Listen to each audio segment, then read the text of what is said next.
নবী আদম আলাইহিস সালাম পৃথিবী জমিনে চলে এলো। তার উম্মতের কাছে এসে বলল, হে আমার উম্মতেরা, তোমরা আমার কলেমা পড়ে নাও, লা ইলাহা ইল্লাল্লাহ। আদম সফিউল্লাহ নবী মূসা আলাইহিস সালাম দুনিয়া জমিনে যখন চলে এসেছিল, আমার আল্লাহ নবী মূসা বলেছিল, হে আমার উম্মতেরা, তোমরা পড়ে নাও না পড়ে নাও, লা ইলাহা ইল্লাল্লাহ মূসা কালিমুল্লাহ। নবী ইব্রাহিম আলাইহিস সালাম যখন তার উম্মতের কাছে এসে বলেছিল, হে আমার উম্মতিরা, দুনিয়ায় পাথর পূজা করে লাভ হবে না, আগুন পূজা করে লাভ হবে না, গাছ পূজা করে লাভ হবে না, চন্দ্র সূর্যকে পূজা করে লাভ হবে না, আসমান জমিনকে পূজা করে লাভ হবে না।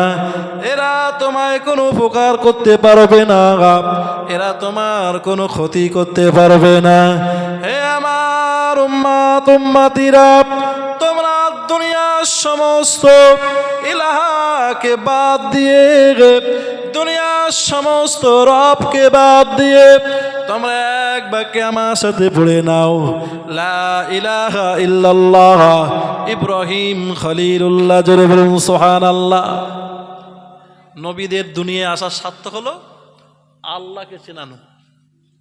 আর এখন আমরা ধর্মসভা দেই আল্লাহকে চেনার জন্য, কিন্তু আল্লাহকে ভুলে যাই।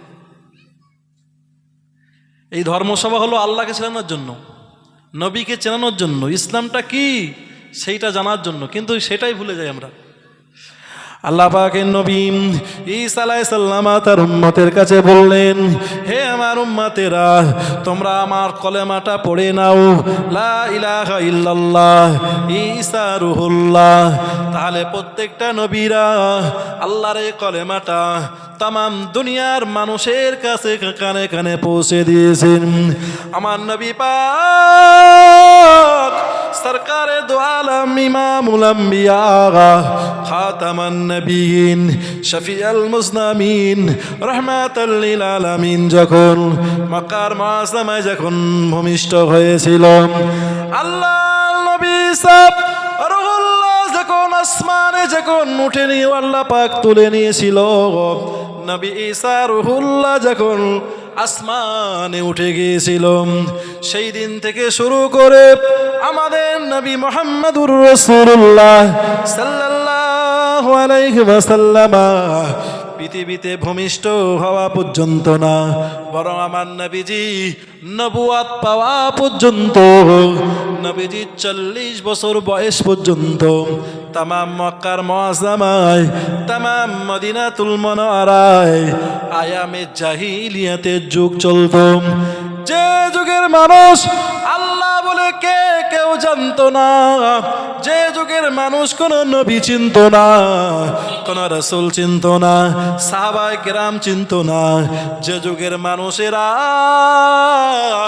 আল্লাহর কোন হুকুম বলে জানতো না, যুগের মানুষেরা মা আর বেটার সঙ্গে ব্যভিচারী হতো, বেটা বাপ আর বেটির সঙ্গে ব্যভিচারী হতো, রাহাজানি খুন খারাপি হক মারা হতো, মানুষকে সঙ্গে সঙ্গে হত্যা করে দেওয়া হতো।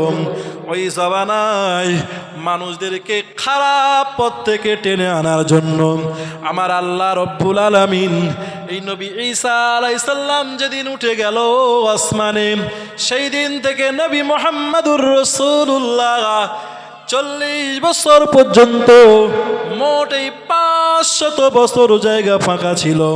ওই 500 বছরে আমার আল্লাহ পৃথিবীতে না কোনো নবী পাঠিয়েছে, না কোনো পীর পাঠিয়েছে, না কোনো আলেম ওলামা ইমাম মুয়াজ্জিন, কিছুই তো আল্লাহ পাঠায়নি।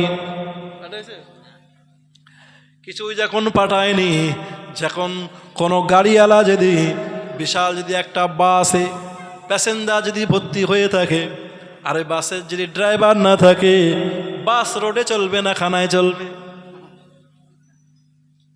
খানায় চলবে। সেই জন্য আমার আল্লাহ আয়ামে জাহিলিয়াতের যুগ, নবী আদম থেকে শুরু করে ঈসা রুহুল্লাহ পর্যন্ত সবাই তো বলল লা ইলাহা ইল্লাল্লাহ, লা ইলাহা ইল্লাল্লাহ, লা ইলাহা ইল্লাল্লাহ।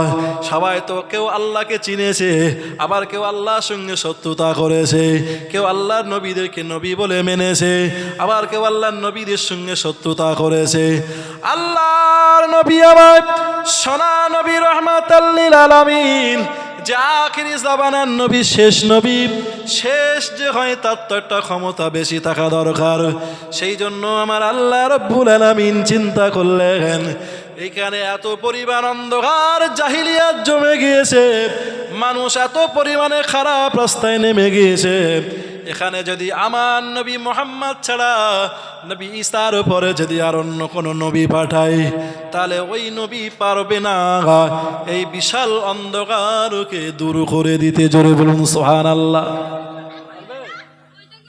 পারবে না। সেই জন্যই আল্লাহ ওই 500 বছরের অন্ধকারকে কাটানোর জন্য আল্লাহ আমাদের নবী মুহাম্মদ সাল্লাল্লাহু আলাইহি সাল্লামকে পাঠিয়েছেন। আল্লাহ নবী আমায় দু জানের বাদশা হাবিব আল্লাহ নবী আমায় বললেন, ও আমার সাহাবীরা মনে রেখে দাও, আমি মুহাম্মাদুর রাসূলুল্লাহ সোনার নবী তোমাদের বলে দিলাম, আনা খাতামুন নবিয়িন লা নবিয়্যি বাদি লাকানা ওমার নবিয়্যিন, আমি নবী হলাম শেষ নবী, আমার পরে কোনো নবী বা রাসূল পৃথিবীতে আসবে না। যদি আমার পরে কেউ নবী হবার যোগ্যতা ছিল, নবী হবার যদি কেউ দাবিদার হতো, সেটা আমার সাহাবী ওমর হয়ে যেত। কিন্তু আমি রাসূলুল্লাহ, আমাকে দিয়ে আমার আল্লাহ নবুয়তের সিলমোহর মারি দিয়েছেন। আমার আল্লাহ আমার পরে পৃথিবীতে আর কোনো নবী রাসূল পাঠাবেন না। রব্বুল আলামিন সোনা নবী মুহাম্মাদুর রাসূলুল্লাহকে দিয়ে শেষ নবী করে দিয়েছেন। আল্লাহ নবী বললেন, ও সাহাবীরা খবরদার, তোমরা সাবধান হয়ে যেও, এমন একটা জামানা চলে আসবে, আমি মুহাম্মাদুর রাসূলুল্লাহ আমার পর আখিরি জামানা, শেষ জামানায় এমন এমন মানুষ বার হবে, তারাও কোনোদিন নবুয়তের দাবি করবে, কিন্তু খবরদার তাদেরকে মেনো না। তাদেরকে যে নবী বলে মানবে, সে তো জাহান্নামায় চলে যাবে। আল্লাহ নবী বললেন, সাহাবারা, পৃথিবীতে আল্লাহ আমাকে নবুয়তি দান করেন, আল্লাহ আমাকে ওহী দান করেছেন, আল্লাহ আমাকে মুজিজা দান করেছেন।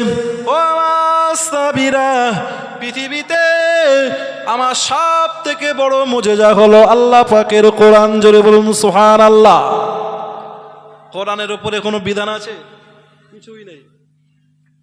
সেই কোরআন হলো নবীর সব থেকে বড় মুজিজা।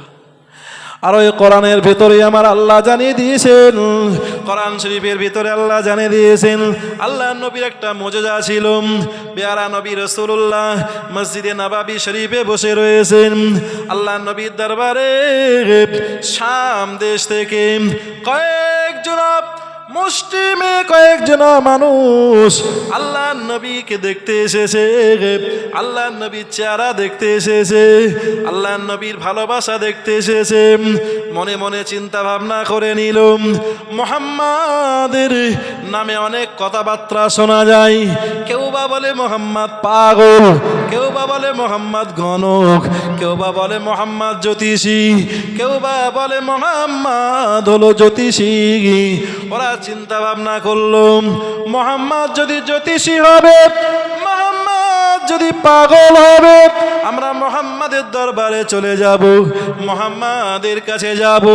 যদি পাগল তো হলে চেনা যাবে, জ্যোতিষী হলে চেনা যাবে, যদি গণক হবে সেটাও চেনা যাবে। যাবে না? যাবে না।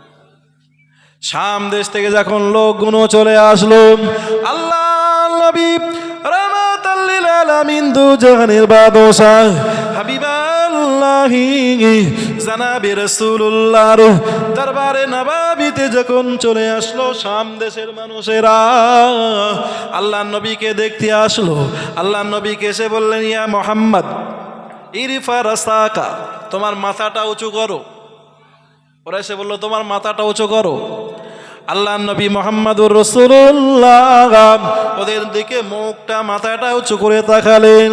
সঙ্গে সঙ্গে শাম দেশের ওই মানুষগুলো আল্লাহ পাকের নবী সোনার নবীর নূরানি চেহারা দেখে ওরা জমিনে বেহুশ হয়ে গেল। জোরে বলুন সুবহানাল্লাহ।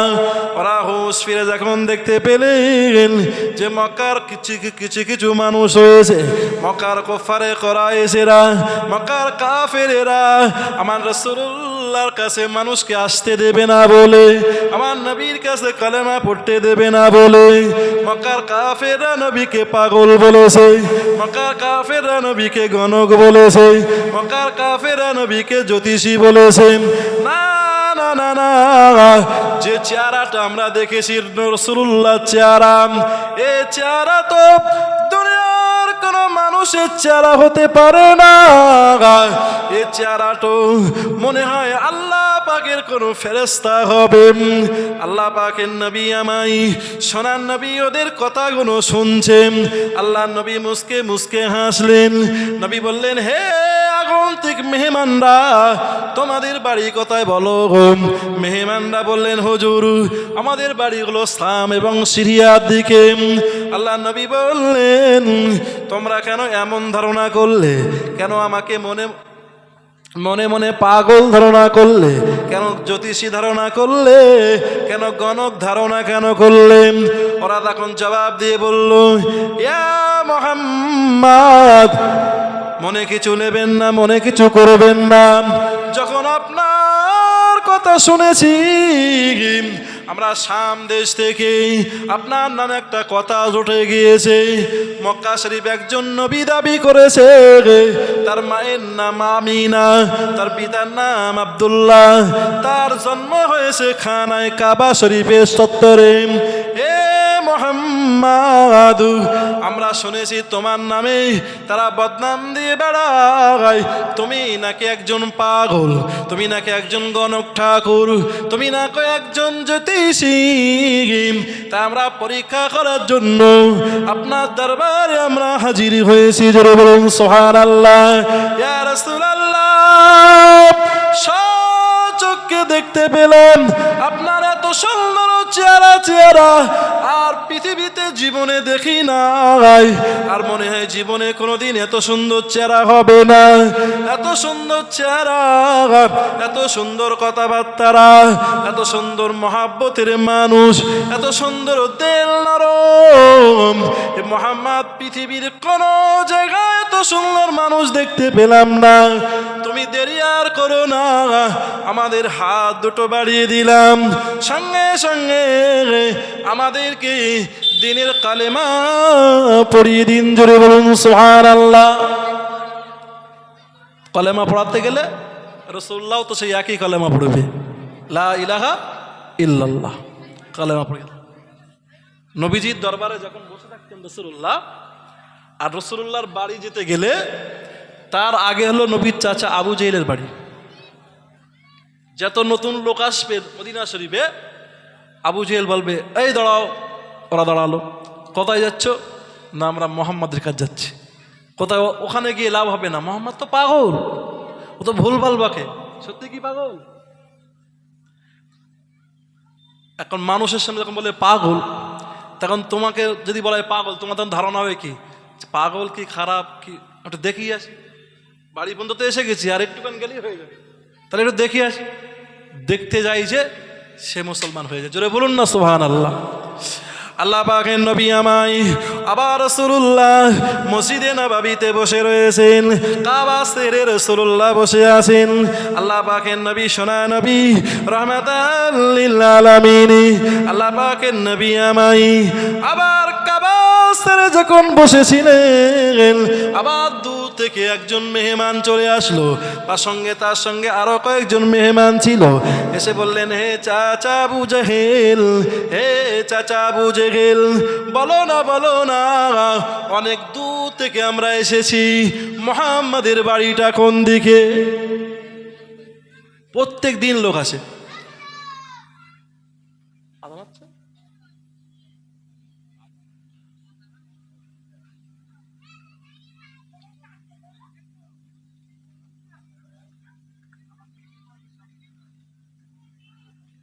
ওখানে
درود شریف اللهم صل على سيدنا مولانا محمد وعلى آل سيدنا مولانا محمد প্যারা হাজিরিন যে কথা বলছিলাম যে রাসূলুল্লাহ বসে আছে তার আগে চাচা আবু জেহেল বসে আছে আবার দূর থেকে লোক আসলো নবীজির সন্ধানে আবু জেহেল বাধা দিল কোথায় যাচ্ছ না মুহাম্মাদের কাছে যাও মুহাম্মাদের বাড়ি কোনটা সেটাকে বলো তা বলেন মুহাম্মাদের কাছে গিয়ে লাভ হবে না মুহাম্মদ কিরাম ব্যক্তি আমার কাছে আবু জেহেল ভালো বলবে না খারাপ বলবে বলুন নবীজির খারাপ রিপোর্ট দেবে আল্লাহ পাকের নবী বিশ্ব নবী রাসূলুল্লাহ সাল্লাল্লাহু আলাইহি সাল্লামকে খোদ আমার আল্লাহ সার্টিফিকেট দিয়েছেন দুনিয়ার কোনো মানুষ যদি আমার নবীকে খারাপ বলে দুনিয়ার কোনো কাফের যদি নবীকে খারাপ বলে দুনিয়ার কোনো মানুষ যদি নবীকে খারাপ বলতে পারে না না না না আমার আল্লাহ স্বয়ং রব্বুল আলামিন আল্লাহ আমার আল্লাহকে আমার নবীকে বললেন হে নবী ওয়াইন্নাকা লাআলা খুলুকিন আযীম পৃথিবীতে যত সৃষ্টি আমি করেছি পৃথিবীতে যত নবী আছে পৃথিবীতে যত পীর পয়গম্বর আছে যত মানুষ পৃথিবীর জমিনে রয়েছে নবী সবার থেকে উত্তম চরিত্র সব থেকে ভালো হলো তুমি জোরে বলুন সুবহানাল্লাহ আমার নবীর চরিত্র লোখাপ তোমার আল্লাহ দিয়েছে আবু জেহেল যদি সকাল থেকে সন্ধ্যা সন্ধ্যা থেকে সকাল 24 ঘন্টায় যদি আল্লাহ নবীর নামে দুর্নাম বদনাম করে রাসূলুল্লাহর দরবারে কি লোক আসা কি বন্ধ হবে হবে হবে না আবু জেহেল দেখলো এত বাধা দেয় তাও তো কাজ হয় না ওই লোকগুলো যখন রাসূল কারীমের সম্মুখে আল্লাহ পাকের নবীরাতে মুসলমান হয়ে গেল নবীর দরবার থেকে যখন ফিরে আসছিল আবু জেহেল আল্লাহর নবীকে ডেকে বললেন হে ভাতিজা মুহাম্মদ তুমি তো সাধারণ মানুষ পেয়ে দূরগত মানুষ পেয়ে ওদেরকে ভুলে ভালিয়ে ওদেরকে মুসলমান বানিয়ে দিয়েছো তুমি কিন্তু কেমন ছেলে মদিনার মানুষরা জানে মক্কার মানুষেরা জানে সেই জন্য মক্কার মানুষ কেউ তোমার কলেমা পড়ে না আল্লাহ নবী বললেন হে চাচা আবু জাহাল তুমি কি কথা বলছো আমার সাহাবী আবু বকর তো আমার কলেমা পড়েছে দূরের মানুষ যদি পাগল হবে আবু বকর তো পাগল না হ্যাঁ ঠিক না বল আবু বকর পাগল আবু জেহেল চিন্তা ভাবনা করলো যে মোহাম্মদকে ঠকাতে গেলে দূরগত লোক যারা এসেছে ওদেরকে আবু জেহেলের সামনে দাঁড়া করালো। আল্লাহ নবীকে ডেকে বললেন, মোহাম্মদ, তোমার নাম তো তামাম দুনিয়ায় ছড়িয়ে পড়েছে, দেখে দেখে তোমার খুশবু দুনিয়ায় ছড়িয়ে পড়ছে, কিন্তু মোহাম্মদ তুমি জানো না এই মক্কা নগরের সব থেকে বড় নেতা হলাম আমি। নেতার ওপরে যদি কেউ নেতাগিরি করতে যায় তখন তো নেতাদের মনে সহ্য হবে না। হে মোহাম্মদ, তোমাকে আজকে এমন একটা প্রশ্ন করব, চলো তুমি ওই আবু কোয়াস পাহাড়ের ধারে চড়ো। আবু কোয়াস পাহাড়ের ধারে গেলে তোমাকে আজকে এমন একটা প্রশ্ন করব, ওই লোকের সামনেকে যারাই তোমার হাতে কলেমা পড়েছে, যারাই তোমার হাতে মুসলমান হয়েছে, যারাই তোমাকে নবী বলে মেনেছে, তোমার নবুয়াত তুমি সত্যিকারের নবী না মিথ্যা নবী, এদের সামনেই তোমাকে প্রমাণ করাতে হবে। আল্লাহ নবী বললেন, চাচা কি করতে হবে বলুন। আল্লাহ নবীর চাচা আবু জেহেল বলেছিলেন, হে মোহাম্মদ, চলো না আবু কোয়াস পাহাড়ের ধারে চলো, তোমাকে এমন একটা প্রশ্ন করব যে প্রশ্নে তামাম দুনিয়ার মানুষ তোমাকে সিসি করবে, দুনিয়ার মানুষ তোমাকে নবী বলবে না, দুনিয়ার মানুষ তোমাকে নেতা বলবে না, দুনিয়ার কেউ তোমার নাম মুখে তুলবে না। আল্লাহ নবী বললেন, চাচা ও ভাই, আমাকে দেখিও না, আমি মুহাম্মাদুর রাসূলুল্লাহ নিজে নিজে নিজে ইচ্ছাকৃত নবী হইনি, আমাকে নবী করেছেন তামাম আরশের মালিক রব্বুল আলামিন। জোরে বলুন সুবহানাল্লাহ। নবী বললেন, চাচা কি তুমি প্রশ্ন করবা বলো, চলো না আমি যাচ্ছি আবু কোয়াস পাহাড়ের ধারে। লোকজনকে সঙ্গে নিয়ে সব আবু কোয়াস পাহাড়ের ধারে চলে গেল। চাচা বললেন, মোহাম্মদ, এই যে দেখতে পাচ্ছ আসমানের যে চন্দ্র উঠেছে, চাঁদ গোলাকার চাঁদ উঠেছে, দেখতে পাচ্ছ কি তুমি বলো। নবী বললেন, চাচা শুধু দেখতে পাচ্ছি না, ওই যে চাঁদ আসমানে গোলাকার ভাবে ভেসে ভেসে রয়েছে, ওই চাঁদটাও তো আমি নবী আমার জন্য ভেসে আছে। জোরে বলুন সুবহানাল্লাহ। ঠিক না ভুল?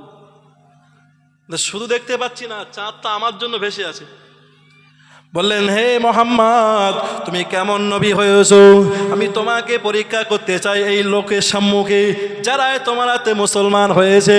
হে মোহাম্মদ, যদি তুমি তোমার শাহাদাত আঙুলের দ্বারাই এই দুনিয়া জমিনে দাঁড়িয়ে, এই পাহাড়ের উপরে দাঁড়িয়ে, এই জমিন আর কোথায় আসমানে চাঁদ রয়েছে, এখান থেকে যদি তোমার শাহাদাত আঙুলের ইশারা যদি চারটা ভাগ হয়ে যায় দুই দিকে, তাহলে আমি আবু জাহাল বলছি এখন এই লোকজনের সম্মুখে তোমার হাতে দিনের কলেমা পড়ে মুসলমান হয়ে যাব। ঠিক করতে হবে না, দিনের কলেমা পড়ে নেব। আল্লাহ নবী তখন আল্লাহকে সাক্ষী রেখে বলে, আল্লাহ সত্যি যদি আমি তোমার নবী হয়ে থাকি তাহলে তো আমার হাতের দ্বারায় তোমায় এই কাজটা করে দেখাও, নইলে আবু জেহেল আরো ভগড়াবে, ঠিক না বল, আরো বদনাম করবে। আমার আল্লাহ পাক রব্বুল আলামিন আসমানের চাঁদকে ডেকে বললেন, আসমানের চাঁদকে ডেকে বললেন, আরে চাঁদ তুই তো ভালো রকম জানিস, ওরে আসমান তুই তো ভালো রকম জানিস, ওরে জমিন তুই ভালো রকম জানিস, লাউলাকা মা খালাকতুল আফলাকা। হাদিস একটা কোটেশন এসেছে, কেউ বলেছে মাউযু হাদিস, কেউ বলেছে হাদিসি, নবীর শানে কথাটা উল্লেখ হয়েছে, লাউলাকা মা খালাকতুল আফলাক। আল্লাহর নবীকে সৃষ্টি না করলে আসমান জমিন চন্দ্র সূরজ কিছুই পৃথিবীতে সৃষ্টি হতো না।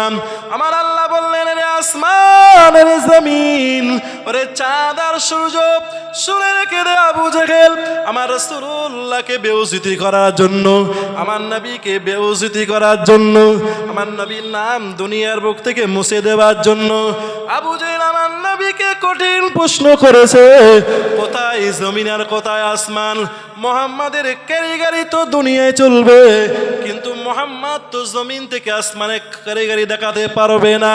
আরে চাঁদ শুনে রে, আমার নবী কুল কায়নাতের নবী, রহমাতের নবী যখন পাহাড়ের উপর থেকে দাঁড়িয়ে যখন তোর দিক ফিরে যখন হাতে ইশারা করবে, সঙ্গে সঙ্গে দুই চারটা টুকরো হয়ে দুই দিকে চলে যাবি। আমি আল্লাহ পাক তোদেরকে হুকুম করে দিলাম। কোরআনে আয়াতে রয়েছে, আল্লাহর নবী আমার চাচাকে দেখতে বললেন, চাচা আকাশের দিকে তাকাও। নবী আমার পাহাড়ের উপরে দাঁড়িয়ে হাতের ইশারা করে যখন চাঁদকে ইশারা করলো, সঙ্গে সঙ্গে আসমানের চাঁদ দুই দিকে টুকরো হয়ে গেল। জোরে বলুন সুবহানাল্লাহ। আল্লাহ নবী আমায় প্যারা নবী রাসূলুল্লাহ বললেন, চাচা দেখো না, আমি মুহাম্মাদুর রাসূলুল্লাহ নিজে নিজে নিজে নিজে নবী হই নাই, বরং আরশের মালিক আল্লাহই তো আমাকে নবী করেছে। তুমি ভাবছো দুনিয়ার মানুষ আমাকে পাগল বলবে, দুনিয়া আমাকে গণক বলবে। চাচা তুমি ভাববা যে মুহাম্মদ এবার হয়তো বড় জাদুকার হয়ে গেছে। হ্যাঁ, আর আকরাম সুর আর তাই বললো যে মুহাম্মদ তুমি বড় জাদুকার, যে তোমার কারিশমা আগে চলতো দুনিয়ার জমিনে, এখন তো আসমানে চলে গেছে। আরে রাসূলুল্লাহ কি শুধু দুনিয়ার নবী? সবাই বলুন, আসমানের নবী, জমিনের নবী, কুল কায়নাতের নবী। তা নবী যেখানে সকলের নবী, কারামতি তো সব জায়গায় খাটবে। আল্লাহ পাকের নবী আমার, সেই নবী আমায় বলেছেন, ও আমার সাহাবীরা মনে রেখে দাও, আমি মুহাম্মাদুর রাসূলুল্লাহ বলে দিলাম, আমার সব থেকে বড় মুজিজা তো দেখলেন, সব থেকে বড় মুজিজা এটা হলো অলৌকিক মুজিজা, আর আমলিক মুজিজা হলো নামাজের টাইম হয়ে গেছে, মসজিদে গিয়ে নামাজ আদায় করলে। আখিরি দাওয়ানা আলহামদুলিল্লাহ রাব্বিল আলামিন।